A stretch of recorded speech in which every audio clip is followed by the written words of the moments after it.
Well, of course, we respect the opinion of the Vice President in her desire to serve the country. Lahat naman po tayo may karapatan na magserbisyo. Oo, endorse namin nga lahat ng mga pagkakataon na pwedeng ma-impeach o mga way na pwedeng ma-impeach si Sara Duterte ay gagawin namin.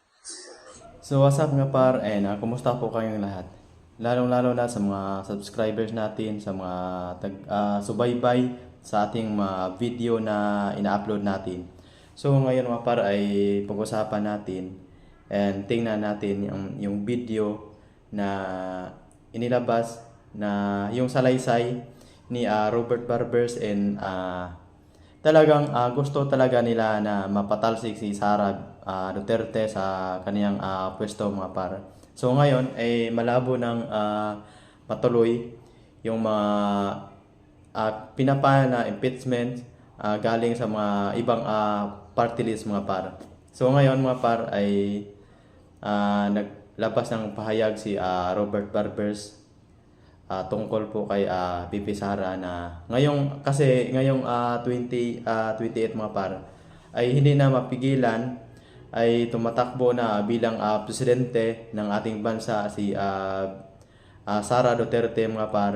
And si Franz Castro naman mga par ay hindi siya tutol, hindi siya papayag na hindi ma-impeach si Sara mga par, kasi takot sila na pag hindi na mapa-impeach si VP Sara mga par, kasi mga par hindi ito mapigilan si Sara Duterte ngayong 2028 ay sure na manalo ito sa 2028 mga par. So yung video mga par ipakita ko sa inyo kung ano yung mga sinasabi ni Robert Barbers and kanyang kasamahan sa Kongreso na si Franz Castro. Considering running for president also 2028 and saying that she could not take sitting down daw po the continued backsliding of the country.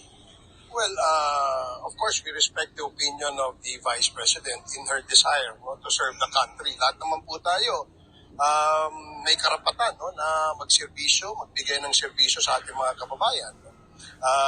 Doon naman sa punto na backslide, I think this has also to have to be substantiated by data and proof, kasi to be fair, tingnan muna natin kung ano yung mga basihan ng ating statements, especially kapag tungkol ito sa performance ng ating gobyerno.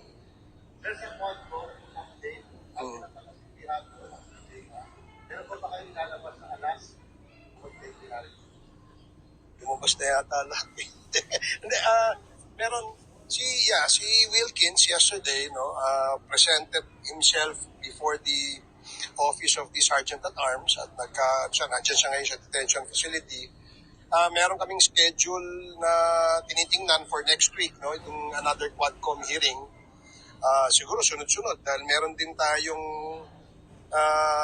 nabuong TRICOM naman nung bago mag-break. So I think baka mag-schedule din tayo ng another hearing dyan. And also yung Quintacom. So itong this coming days until we adjourn on Feb, siguro sunod-sunod na hearing. Of the 3 complaints being refiled pero consolidated na, may option po ba kayong ganon? Well, doon magre-refile pa or parang gagaling pa rin sa ibang set ng complainants? Bali yung first 3. So yung first 3, so ang proseso kasi pag na-endorse niya na yan kay Speaker, dadalhin yan sa, i-refer yan sa Committee on Justice. So doon magkakaroon ng consolidation. At doon siguro pwedeng pirmahan yan ng mga kasama namin kongresista.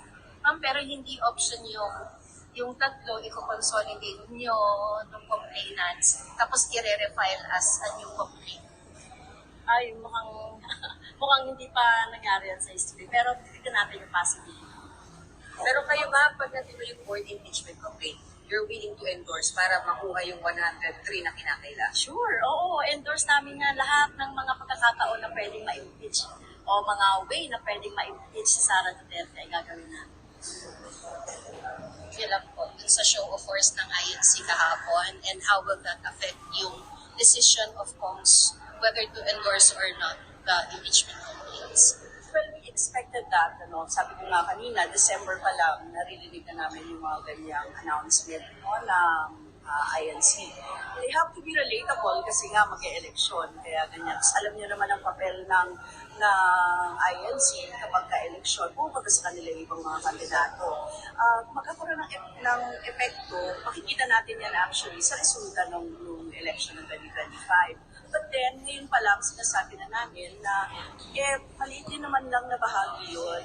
In totality naman natin talaga titingnan yung usapin ng accountability ng Vice Presidente kaugnay sa confidential funds. Hindi natin dapat yung mga issues na ito ay pinalalampas at sinasabi na mag-unity-unity na tayo. Kung wala namang justisya na makukuha ang taong bayan at hindi rin magkakaroon ng truth, no, or accountability talaga yung mga nasa highest position in our land. So, that's a battle for the president. Ayaw natin ng gano'n. Kaya parang, for this reason, kahit pa sabihin mong 1.5 million yan na lumabas, it's not the totality ng Filipino people asking for justice doon sa mga nangyari o naganap na paglustay ng pera ng taong bayan.